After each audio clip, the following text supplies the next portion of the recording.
Hello everyone, जय हिंद। आज जो है एडीओ का 12वां क्लास है। बहुत बहुत इंपॉर्टेंट ये क्लास होने वाला है। लगातार जितने भी सीरीज आ रहे हैं एडीओ की सभी के सभी महत्वपूर्ण, और आपको वीडियो को शुरू में मैं बता दूं, आप लोगों का रिस्पांस बहुत ढीला आ रहा है। ठीक है, वीडियो को अधिक से अधिक शेयर कीजिए और रेडियो की जम के तैयारी कीजिए। पूरे छत्तीसगढ़ प्रदेश में से वायरल कर दीजिए वीडियो को। ठीक है, आज इस वीडियो में देखेंगे हम जो है ग्राम पंचायत के बारे में देखेंगे, सरपंच, पंच, उप सरपंच के बारे में देखेंगे। ये सीजीपीएससी में इसका वेटेज रहता है, पंचायती राज का सीजीपीएससी में इनसे क्वेश्चन आपको देखने को मिलेंगे। एडीओ में भी, एडीओ के एग्जाम में भी इनका सिलेबस जुड़ा हुआ है पंचायती राज का, तो बहुत इंपॉर्टेंट है। सीजीपीएससी के लिए, वेटेज के लिए भी बहुत फायदेमंद होगा। ठीक है, इसलिए हैंड नोट बनाते हुए चले जाइए। आज इस वीडियो में हम देखेंगे पंच के बारे में, सरपंच के बारे में, उप सरपंच के बारे में, ग्राम पंचायत के बारे में, सरपंच का कार्यकाल कितने साल का होता है, इसका आरक्षण क्या रहता है पंचायत को लेकर के, अगर सरपंच की भैया मृत्यु हो गई या त्याग पत्र दे दिया तो उसकी जगह पर कौन आएगा, बहुत सारी चीजें देखेंगे।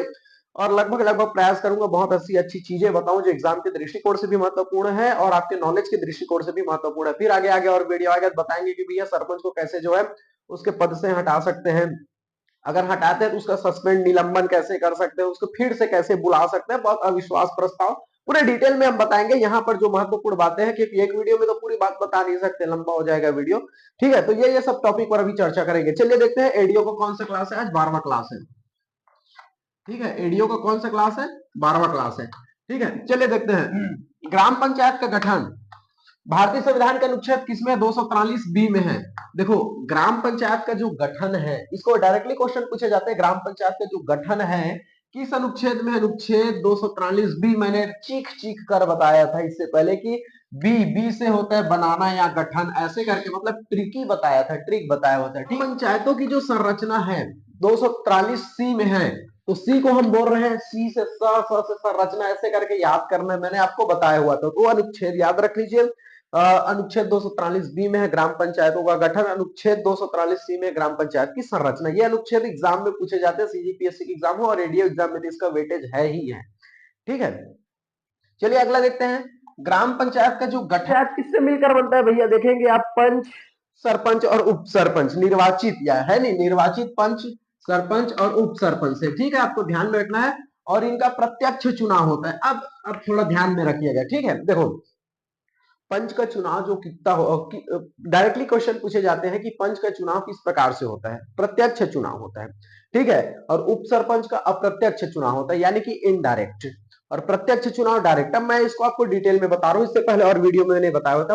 प्रत्यक्ष चुनाव या डायरेक्ट चुनाव किसे कहते हैं भैया? कि जनता जिसमें जाती है और डायरेक्ट मोहर लगाती है उसे प्रत्यक्ष चुनाव कहते हैं। जैसे आप देखेंगे, कोई भी ग्राम पंचायत में वार्ड की संख्या कितनी हो सकती है? मिनिमम 10 और अधिकतम 20। ठीक है, ध्यान रखना, डायरेक्टली क्वेश्चन पूछे जाते हैं कि भैया वार्ड की संख्या, ग्राम पंचायत में वार्ड की संख्या है तो भैया मिनिमम 10, न्यूनतम 10 और अधिकतम 20। ठीक है, तो आप देखे होंगे कि ये अभी पंचायती राज, जस्ट त्रिस्तरीय पंचायती राज, वो आपको इजीली समझ आ रहा होगा क्योंकि अभी अभी निकले में बहुत से बेसिक जानकारी आपको पता भी होंगी। ठीक है, लेकिन एग्जाम में कैसे पूछे जाते हैं इसको भी आपको ध्यान में रखना बहुत ज्यादा जरूरी है।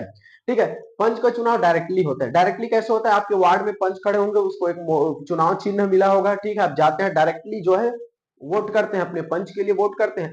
जब जनता जो है डायरेक्ट जाकर के अपना मोहर लगाती है, अपना मत देती है, उसे प्रत्यक्ष चुनाव कहते हैं। उसी प्रकार सरपंच का भी चुनाव देखेंगे, जनता उसमें डायरेक्ट भाग लेती है, जनता जो होती है जाती है, मोहर लगाती है, उसे प्रत्यक्ष चुनाव कहते हैं। समझ आया? जनता अगर डायरेक्टली जाकर के मत डालती है उसे क्या कहते हैं? प्रत्यक्ष चुनाव। लेकिन उप सरपंच के केस में ऐसा नहीं है। आपने अभी तक सुना कि भैया जनता जो है जाकर के उप सरपंच का चुनाव डालकर आया हो? नहीं, क्योंकि जब जनता वहां पर जा नहीं रही है और डायरेक्टली मोहर नहीं लगा रही है तो वो प्रत्यक्ष चुनाव नहीं होगा, वो अप्रत्यक्ष चुनाव, क्योंकि हमारे द्वारा चुने हुए पंच अपने में से एक को उप सरपंच बनाते हैं। समझ आया? तो आपने डायरेक्टली वोट कर रहे हैं क्या? उप सरपंच के चुनाव में नहीं कर रहे हैं, इसलिए वो अप्रत्यक्ष चुनाव है। ठीक है, हमारे द्वारा बनाए हुए पंच जो है अपने में से मिल करके भैया उप सरपंच चुनते हैं, इसलिए उप सरपंच का चुनाव किस प्रकार का है? अप्रत्यक्ष। और पंच और सरपंच जो है प्रत्यक्ष चुनाव, क्योंकि जनता जाती डायरेक्ट है, बॉलेट पेपर पर डायरेक्टली मोहर लगाती है। समझ गए? तो इसे वो प्रत्यक्ष चुनाव कहते हैं। समझ आ गया? ठीक है, पूछा जाता है पंच और सरपंच का जो चुनाव है भैया प्रत्यक्ष है, उप सरपंच का चुनाव अप्रत्यक्ष है। ठीक है, ये ध्यान में रखना है, पूछा हुआ भी है। प्रत्येक 1000 की जनसंख्या पर एक ग्राम पंचायत होता है। ध्यान से समझिएगा, 1000 की जनसंख्या पर एक ग्राम पंचायत होता है। समझ है भाई? आपके गांव में जनसंख्या 1000 है तो आपका ग्राम पंचायत इस श्रेणी में रहेगा। ठीक है, मान के चलो कोई ऐसा एक ग्राम पंचायत के अंतर्गत एक से अधिक गांव आते हैं, ये पूछा भी जाता है। ठीक है, क्या एक ग्राम पंचायत के अंतर्गत एक से अधिक गांव आते हैं? बिल्कुल आते हैं। ठीक है, अरे भैया अगर मान के चलो कहीं पर 400 की जनसंख्या है, कहीं पर 600 की जनसंख्या की, तो दो ग्रामों को मिलाकर एक पंचायत बना देता है। समझ आए? तो एक ग्राम पंचायत के अंतर्गत दो गांव हो सकते हैं, सम्मिलित हो सकते हैं। ये ध्यान में रखना है आपको, ये क्वेश्चन पूछे जाते हैं। और 1000 की जो जनसंख्या पर एक ग्राम पंचायत होते हैं। क्लियर हो गया ये बातें? आपके भी गांव होगा भैया, दो गांव मिलकर एक ग्राम पंचायत बनाओ, किसी का जनसंख्या 1000 है तो अकेला वो गांव बस का एक ग्राम पंचायत है। ऐसा होता है, क्वेश्चन पूछे जाते हैं और आजकल स्टेटमेंट में क्वेश्चन पूछे जाते हैं। ठीक है, समझ है? ये सरपंच जो होते हैं वो राजनीतिक प्रमुख है। ठीक है, राजनीतिक प्रमुख है, ध्यान में रखना है, राजनीतिक प्रमुख है। ठीक है, और जो सचिव होता है वो प्रशासनिक प्रमुख है, ध्यान रखिएगा। ठीक है,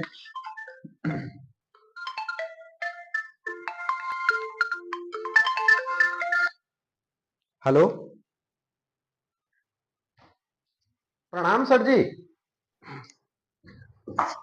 चलिए अगला देखते हैं, माफी चाहेंगे, सतीश जैन साहब का फोन आया हुआ था, डायरेक्टर सतीश जैन, सतीश दादा का फोन आया हुआ था तो अटेंड करना पड़ा।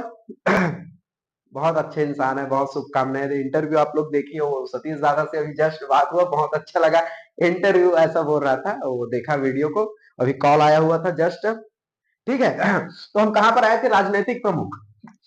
ठीक है, राजनीतिक प्रमुख कौन होता है? सरपंच होता है, ध्यान में रखना है आपको। और प्रशासनिक प्रमुख को कौन होता है भैया? सचिव होता है, ये क्लियर ध्यान रखना। देखो मैंने अभी आपको क्या बताया है, जो कोई भी वार्ड में, देखो कोई भी ग्राम पंचायत में जो वार्ड की संख्या है वो 10 होती है, न्यूनतम 10 होती है, और अधिकतम कितना होता है? अधिकतम होता है 20 भैया, आपको ध्यान में रखना है। ठीक है, अधिकतम जो होता है 20 होता है। ठीक है, आपको ध्यान में रखना है।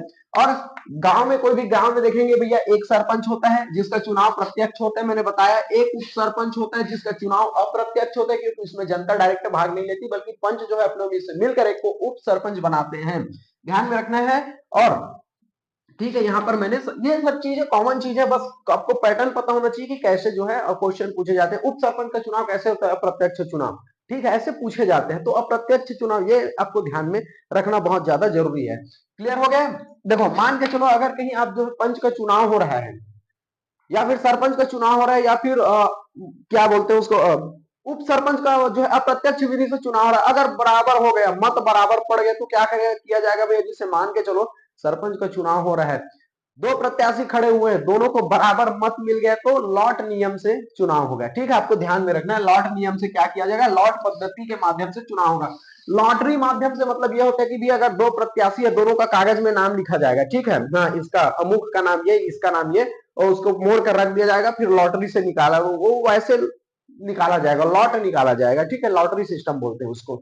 ठीक है, चलिए अगर कोई आपको पात्रता क्या होनी चाहिए भैया? देखो अगर मान के चलो आपको सरपंच बनना है, मान के चलो आपको सरपंच बनना है, तो आपको उम्र क्या होना चाहिए? 21 वर्ष तो होना चाहिए, ये तो पता है। पता चला 17 साल को हुए भैया, पता चला कि 12वीं पास कर लिए आप 18 साल में, अब मुझे सरपंच बनना है, नहीं बनेगा, आपका नामांकन भी नहीं डलेगा। तो आपको ध्यान में रखना, उम्र भी ध्यान में, प्रत्याशी का उम्र कितना होना चाहिए? 21 ईयर ओल्ड होना चाहिए। ठीक है, आपको ध्यान में रखना है ये चीजें।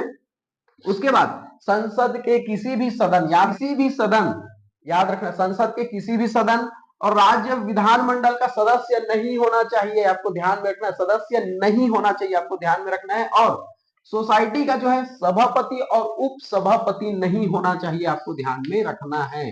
ठीक है, ध्यान से समझना है आपको। ठीक है, तो भैया अगर आप जो है सरपंच बनना चाहते हैं, तो जो है संसद के कोई भी, अगर आपको सरपंच बनना है तो भैया संसद के किसी भी सदन का आपको सदस्य नहीं होना है, राज्य विधानमंडल का जो है आपको सदस्य नहीं होना है, और साथ ही आपको जो है सोसाइटी का सभापति और उप सभापति भी नहीं होना है। तब जाकर आप जो है सरपंच के लिए फॉर्म फिलअप कर सकते हो, बन सकते हो, आपको ध्यान में रखना है। जो उप सरपंच होता है वो दोहरी भूमिका निभाता है, एक पंच भी रहेगा अपने वार्ड से, और पंचों में से ही तो उप सरपंच बनता है, पूछे जाते हैं। ठीक है, इसलिए आपको ध्यान में रखना। ये सब कॉमन बातें हैं जो आपको गवर्नमेंट एग्जाम में पूछे जाते हैं, कोई बड़ा चीज नहीं है। ठीक है, ग्राम पंचायत की गढ़ पूर्ति कितनी है? 1/2। मैंने चीख चीख कर ये रिपीटेड है, बताया हुआ कि 50% है, 1/2 है। गढ़ पूर्ति मतलब बार बार बताया कि भैया अगर बैठक करना है तो कोई तो संख्या होनी चाहिए, उसी संख्या पे एक न्यूनतम संख्या को गढ़ पूर्ति या कोरम बोला गया है। तो कितनी होनी चाहिए, 1/2 होनी चाहिए। गणपूर्ति या कोरम कितनी होनी चाहिए, 1/2। कुल पंचों का याद रखना है, कुल पंचों का 1/2। ये कुल आपको शब्द ध्यान में रखना है, कुल पंचों का 1/2 होना चाहिए। और ग्राम सभा का गणपूर्ति कोरम कितने हैं, 1/10 है, आपको ध्यान में रखना। और महिला कितनी होनी चाहिए, 1/3। ये चीख चीख कर मैंने बताया हुआ, बार बार आपको बताया हुआ है मैंने, ठीक है। ये बेसिक चीजें उसके बाद बताएंगे भैया आपको। सरपंच का कार्यकाल कितने साल का होता है, अगर बीच में मर गया तो क्या होगा, मृत्यु हो गया, त्याग पत्र हो गया तो क्या क्या प्रोसीजर रहेगा, पूरे डिटेल में मैं बताऊंगा। और ये वन लाइनर फैक्ट है, ये सभी मैक्सिमम सबको पता है, एक रिवीजन के तौर पर देखिए, इन्हीं से क्वेश्चन उठने की संभावना रहती है, ठीक है, ठीक है। पंचायतों में आरक्षण देखते हैं, पंचायतों में आरक्षण है भैया, मैंने अनुच्छेद 243 डी, मैंने एक ट्रिक बताया था, आरक्षण 2 द से डी से द ऐसे करके मैंने ट्रिक बताया था, याद कीजिए आप लोग। पंचायतों में आरक्षण कौन सा अनुच्छेद में, अनुच्छेद 243 डी में है, आपको ध्यान में रखना है, ठीक है। प्रत्येक ग्राम में एसटी एससी स्थान आरक्षित रखे जाएंगे, आपको ध्यान में रखना है। प्रत्येक ग्राम में क्या है, एसटी और एससी के लिए क्या है, स्थान आरक्षित रखे जाएंगे, आपको ध्यान में रखना है। और आरक्षण का जो अनुपात है कुल जनसंख्या के अनुपात के आधार पर होगा, ये ध्यान में रखना है।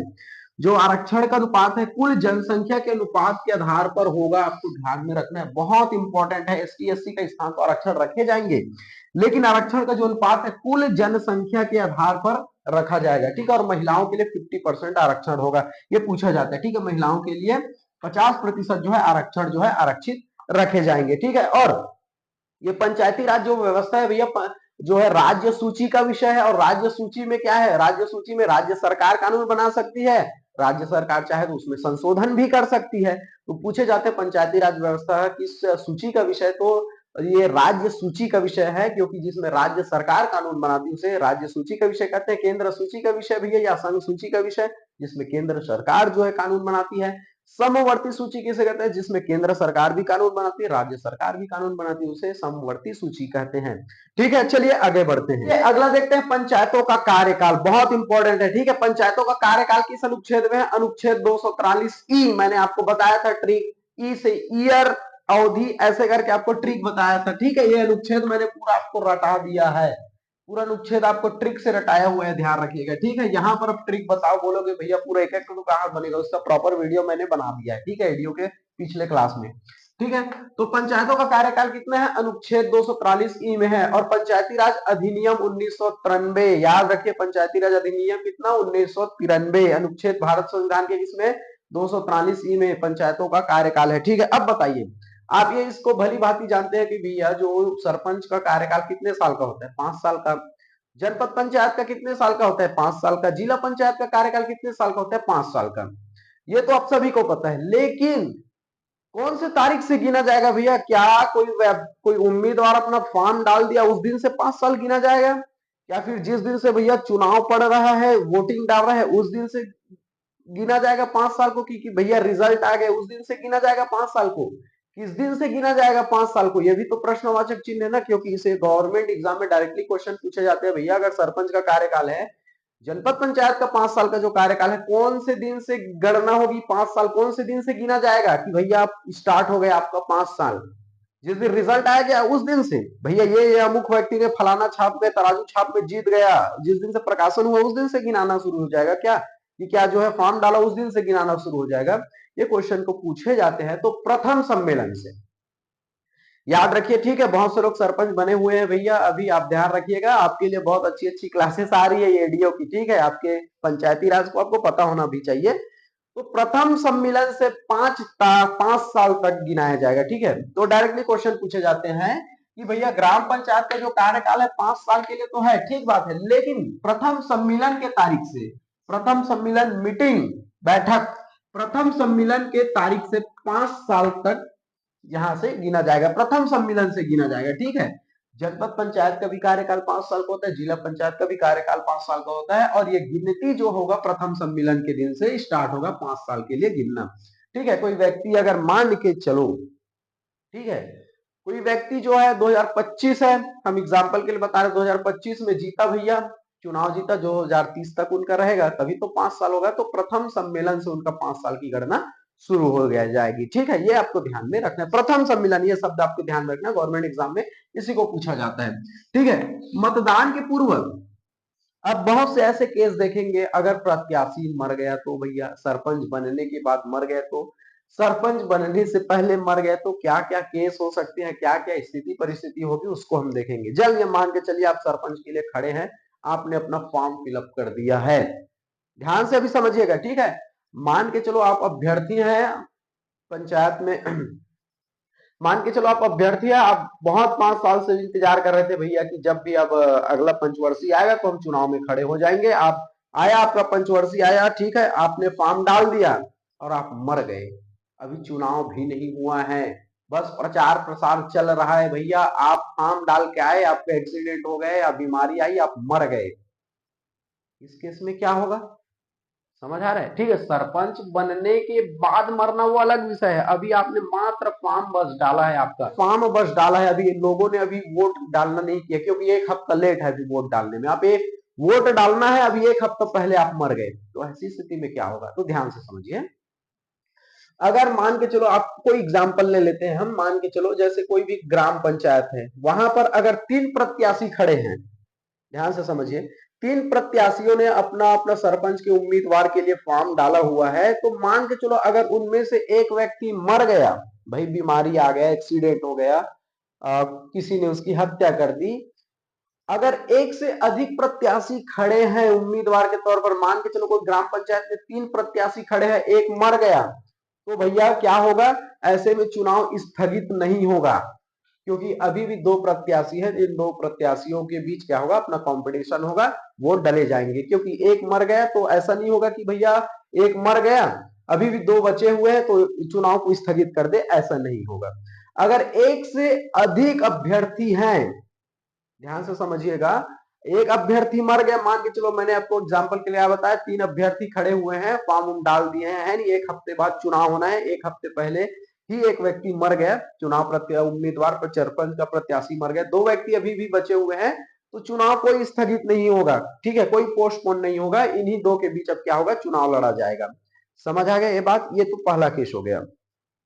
अगर मान के चलो कोई पंचायत में 2 व्यक्ति ही फॉर्म डाले हुए हैं, 2 व्यक्ति फॉर्म डाले हुए हैं, 1 हफ्ते बाद चुनाव होना है, एक व्यक्ति मर गया किसी बीमारी के कारण, किसी एक्सीडेंट के कारण, अकेला एक व्यक्ति बचा हुआ है, भाई 2 व्यक्ति खड़े, एक व्यक्ति मर गए तो एक व्यक्ति बस बचा, तो ऐसी स्थिति में क्या होगा, चुनाव जो है स्थगित हो जाएगा, ठीक है, चुनाव का डेट पोस्टपोन हो जाएगा भैया, निर्वाचन आयोग बोलेगा कि भैया एक अब प्रत्याशी बचा है, चुनाव को स्थगित किया जाए।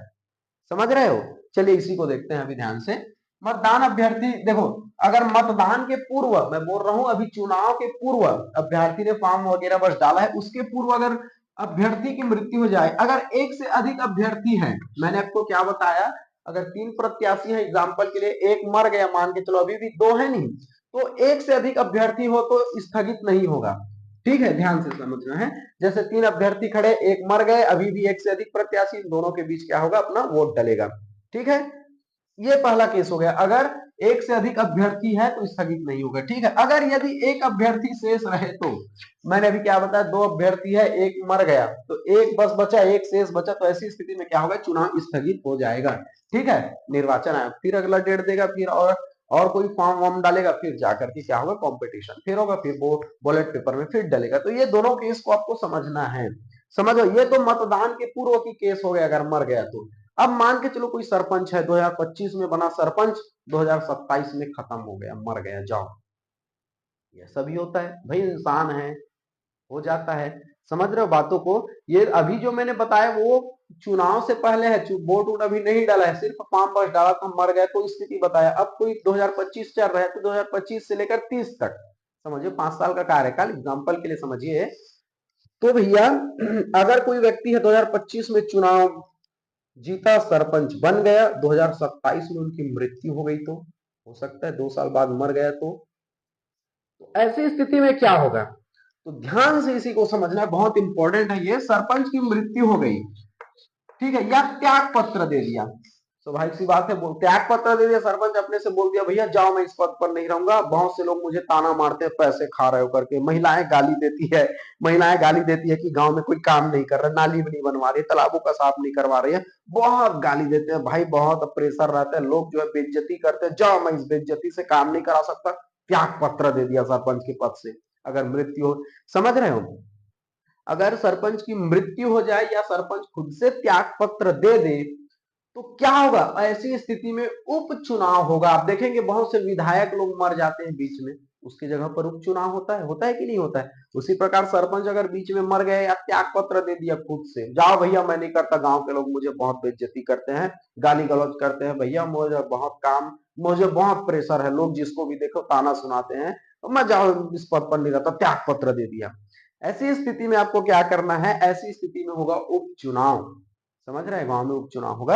अब ध्यान से समझिए, एग्जाम्पल मैं आपको बता रहा हूं, जैसे 2025 में वो सरपंच बना, ठीक है, उसका कार्यकाल की 5 साल का रहेगा, 2025 में बना तो 5 साल 2030 तक उसका कार्यकाल रहेगा। 2025 में सरपंच बना, उसका कार्यकाल 2030 तक है। अगर 2 साल बाद 2027 में मर गया तो उसके जगह 2027 में क्या होगा, उपचुनाव होगा। तो जो उपचुनाव होगा भैया वो ऐसा नहीं होगा कि भैया अगले 5 साल के लिए हो गए, नहीं, 2027 में उपचुनाव हुआ तो 3 साल शेष अवधि के लिए ही उपचुनाव हो गया। समझे, मैंने एग्जाम्पल के क्या बताया, यहां पर देखिए थोड़ा सा, अगर कोई व्यक्ति 2025 में सरपंच बना, ध्यान से समझिए, इसका कार्यकाल 2030 तक रहेगा, भाई 5 साल नियम के अनुसार 5 साल तो रहेगा। मान के चलो 2027 में इनकी मृत्यु हो गई, 2 साल कार्यकाल किया, ठीक है, 2027 में कोई सरपंच बना मर गया, तो अब ये उपचुनाव होगा। ध्यान से समझिए, ये 3 साल के लिए ही होगा, 2027 से लेकर 30 साल तक के लिए वो पद पर रहेगा, ठीक है। यानी कि ये जो बचे हुए कार्यकाल है, बचे हुए समय के लिए ही वो सरपंच बनेगा, उपचुनाव जो होगा। तो समझ आ रहा है, ऐसा नहीं होगा कि 2027 से फिर 5 साल जोड़ लो 2032 तक, जो उपचुनाव में जो नया सरपंच आएगा वो 32 तक रहेगा, ऐसा नहीं। 2027 में मरा, यहां से उपचुनाव होगा, तो ये शेष बचा है ना 30 में, कितना 3 ही साल बचा है, तो 3 साल के लिए ही उपचुनाव होगा, सॉरी 3 साल के लिए जो उपचुनाव करके सरपंच आएगा वो शेष कार्यकाल के लिए रहेगा। समझ आ रहा है, इसी को पूछे जाते हैं, ठीक है, ध्यान से समझिएगा। यदि सरपंच की मृत्यु हो गई या त्याग पत्र हो गया तो 6 माह के भीतर, भैया 6 माह के भीतर उपचुनाव होगा, ध्यान में रखना है, ठीक है, 6 माह के भीतर उपचुनाव होगा। ये 6 माह को पूछा जाता है, अगर कोई सरपंच की मृत्यु हो गई तो कितने दिनों के बाद उपचुनाव होगा, तो 6 माह के भीतर जो है उपचुनाव होगा। अब ध्यान रखना, अब 6 माह में स्थापन्न सरपंच जो है कार्यवाही करेगा। स्थापन्न सरपंच किसे कहते हैं, मान के चलो सरपंच तो मर गया है, नहीं, सरपंच मर गया, क्योंकि 6 महीने के भीतर तो ही चुनाव करना है ना, तो क्या होगा, उस 6 महीने के अंतर्गत कोई तो सरपंच बनेगा, तो पंच में से ही कोई एक को सरपंच बना दिया जाएगा, कार्यवाही दे दिया जाएगा, उसे स्थापन्न सरपंच कहते हैं। ध्यान से समझिए इसी बात को, ठीक है। तब तक के लिए स्थापन्न सरपंच, मैंने क्या बताया कि सरपंच की मृत्यु हो गई है, नहीं, तो शेष 6 महीने के भीतर तो उपचुनाव होगा। ये 6 महीने तक कौन चलाएगा भैया, सरपंच को, तो पंचों में से, अपने ध्यान में रखना है, तक स्थापना सरपंच द्वारा कार्यवाही की जाएगी जो निर्वाचित पंचों में से होगा। तो निर्वाचित पंच जो है, जो निर्वाचित पंच अपने में से एक को क्या बना लेंगे, सरपंच बना लेंगे, उसे क्या कहा जाता है, स्थापन्न सरपंच कहा जाता है। तो अगर कोई सरपंच की मृत्यु होती है तो भैया कार्यवाही को कौन देता है, कार्यवाही कौन चलाता है, स्थापन्न सरपंच, यानी कि पंच में से, अपनों में से एक को सरपंच बना लेते हैं। लेकिन जो स्थापन्न सरपंच है कितने कितने दिन तक रहेगा, 6 माह तक रहेगा, क्योंकि 6 माह के बाद भैया उपचुनाव होगा, फिर उपचुनाव के बाद फिर नया सरपंच आएगा, और जो नया सरपंच आएगा भैया वो शेष कार्यकाल के लिए आएगा, ना कि पूरे 5 साल के लिए आएगा। जैसे मैंने आपको बताया 2025 में कोई सरपंच बना, 2027 में मर गया है, नहीं, तो भैया 2000 देखो 2025 में कोई सरपंच बना है तो 2030 तक 5 साल कार्यकाल हो रहा है। अगर 2027 में मरा है तो भैया कोई उपचुनाव 2027 में होगा तो 3 साल के लिए ही आएगा, शेष कार्यकाल के लिए, ठीक है, ये ध्यान में रखने पूछे जाते हैं, ठीक है। और स्थापना सरपंच किसे कहते हैं भैया, पंचों में से, अपने में से एक को सरपंच बना लेते हैं। कि स्थापना सरपंच कितने दिन तक रहेगा, 6 माह तक रहेगा, क्योंकि 6 माह के भीतर उपचुनाव होगा, फिर से नया सरपंच आएगा, ये ध्यान में रखना है आपको, ठीक है। तो उपचुनाव शेष कार्यकाल के लिए होता है। मैंने अभी आपको बताया कि भैया पूर्णतः 5 साल उसको नहीं दिया जाता है। जैसे विधायक है, मान के चलो, विधायक भी अगर कोई 2025 में विधायक बना, 5 साल का कार्य कर रहा था विधायक का भी, 2025 में बना 2030 तक उसका क्या रहेगा, कार्यकाल रहेगा। 2027 में कोई विधायक बन गया तो 3 साल के लिए ही जो नया उपचुनाव में विधायक बन के आएगा, नया विधायक बन के आएगा, वो 3 साल के लिए रहेगा, शेष कार्यकाल के रहता है। राष्ट्रपति बस को पूर्णतः 5 साल मिलता है, जिस दिन से चुनाव हुआ उस दिन से 5 साल मिलता है राष्ट्रपति बस को, ठीक है। जैसे विधायक भी मर गए तो शेष कार्य के लिए आएगा उपचुनाव में, अगर उपचुनाव से अगर चुन के आता है तो, ठीक है, ध्यान में रखिए ये सब बेसिक चीजें हैं। 6 माह से अधिक कार्यकाल बचा है तो उपचुनाव होगा। मैंने आपको क्या बताया, ध्यान से समझिए, मैं बार बार आपको बोल रहा हूं। जैसे कोई सरपंच है, 2025 में क्या है, सरपंच बना, ठीक है, 2030 तक इसका कार्यकाल रहेगा, क्योंकि 5 साल का कार्यकाल रहेगा। मैंने आपको ये बताया 2027 में मर गया वो, है नहीं, 2027 में मर गया। अभी भी कितने साल बचा हुआ है कार्यकाल, 2027 से लेकर 2030 तक बचा हुआ है नहीं। तो जो उपचुनाव होगा कितने दिन में होगा, 6 महीने में होगा उपचुनाव। और जो उपचुनाव के तहत नया सरपंच आएगा, ये शेष कार्यकाल के लिए होगा। इसको भी बताया 2027 से लेकर 2030 तक रहेगा, यानी 3 साल के लिए जो उपचुनाव से सरपंच बन के आएगा वो 3 साल का ही कार्यकाल रहेगा, ठीक है। एक केस और ये बोला है कि देखो भैया कार्यकाल 6 माह से अधिक है, ठीक है, अभी भी 3 साल है, 3 साल बचा हुआ है कार्यकाल, मतलब 6 माह से अधिक का कार्यकाल बचा है तब उपचुनाव होगा। समझ रहे हो, 6 माह से अधिक का कार्यकाल बचा है तब, ये देखो 6 माह से अधिक कार्यकाल बचा नहीं, क्योंकि अभी भी 3 साल का कार्यकाल बचा है, यानी कि 6 माह से ज्यादा कार्यकाल बचा है तब उपचुनाव होगा। अगर मान के चलो कोई सरपंच है, अगर वो 4 वर्ष मान के चलो, ठीक है, 4 वर्ष 4 वर्ष जो है 7 महीने हो गया, ठीक है, अपने पद पर बने रहे हुए 4 साल 7 महीने बिता दिया, ठीक है, 4 साल 7 महीने बिता दिया, उसके बाद मर गया मान के चलो। समझो मैं क्या बोलना चाह रहा हूं। अगर कोई सरपंच है, उसने कितने कितने दिन तक कार्यकाल तक जिंदा रहा, 4 वर्ष 7 महीने तक कार्यकाल जिंदा रखा, 4 महीने 4 साल 7वें महीने पर वो मर गया। अब कार्यकाल की 5 साल में कितने बचे, मुश्किल के 5 महीने बचे हैं, तो ऐसी स्थिति में भैया क्या होगा, उपचुनाव नहीं होगा, क्योंकि अभी कार्यकाल जो है 6 महीने से कम है।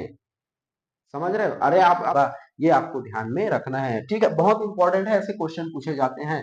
किस स्थिति में उपचुनाव होगा, कार्यकाल 6 माह से अधिक है तब उपचुनाव होगा। किस स्थिति में जो है ग्राम पंचायत का उपचुनाव नहीं होगा, अगर कार्यकाल 6 माह से कम है तो, कार्यकाल 6 माह से कम है तो कहां उपचुनाव होगा भैया, नहीं होगा, ठीक है, ध्यान से समझिएगा।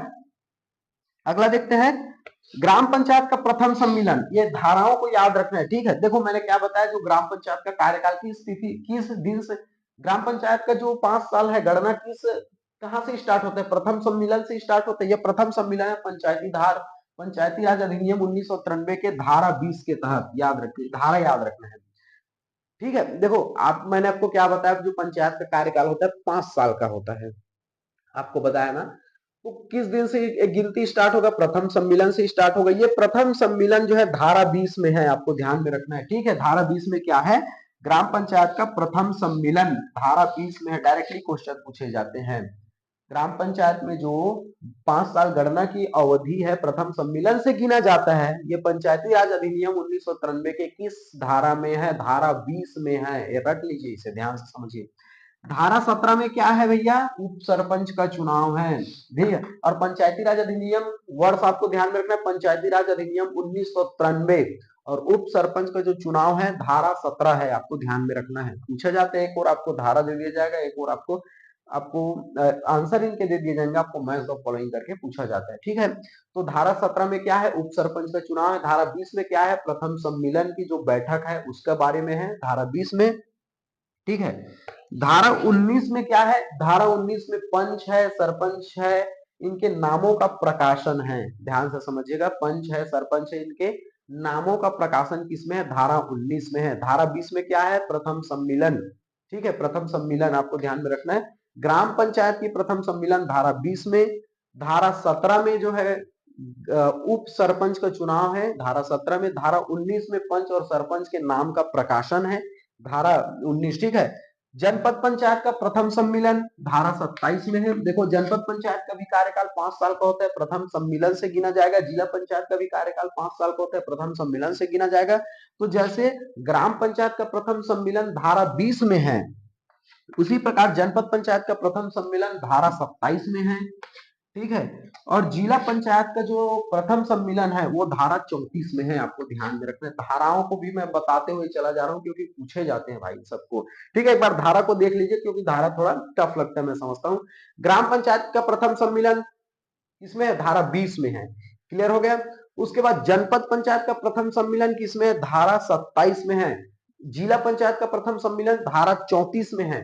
धारा 17 में क्या है, उप सरपंच का जो है चुनाव है। धारा 19 में आप देखेंगे पंच और सरपंच का क्या है, नामों का प्रकाशन है। तो इस वीडियो में हमने देखा भैया आज एडीओ की ये 12वां क्लास है, ठीक है। इसमें जो पंचायत से रिलेटेड है, सरपंच से रिलेटेड है, बहुत से चीजों को देखा, चाहे आरक्षण को हो, चाहे उनके कार्यकाल हो, प्रथम सम्मेलन को हो, मृत्यु की स्थिति में उपचुनाव को लेकर हमने देखा है। आगे वीडियो और आएगा तो जनपद जिला को देखेंगे, इस पर पंचायतों का कैसे सस्पेंड करना है, कैसे उनको फिर से बुलाना है, कैसे अविश्वास प्रस्ताव करना है, बहुत चीजों को देखेंगे। मेरे साथ वीडियो में आप बने रहेंगे। चैनल को सब्सक्राइब कर लेना। सब्सक्राइब का मतलब ये होता है कि भैया जब वीडियो आएगा तो आपको तुरंत पता चल जाता है। सब्सक्राइब का मतलब यही होता है। और रिस्पांस आपका तगड़ा आना चाहिए। मैं बार बार बोल रहा हूँ, आपका रिस्पांस अच्छा आएगा तो मुझे भी वीडियो बनाने में मजा आएगा। चलिए मिलते हैं अगले वीडियो के लिए, तब तक के लिए जय हिंद, जय भारत, जय छत्तीसगढ़।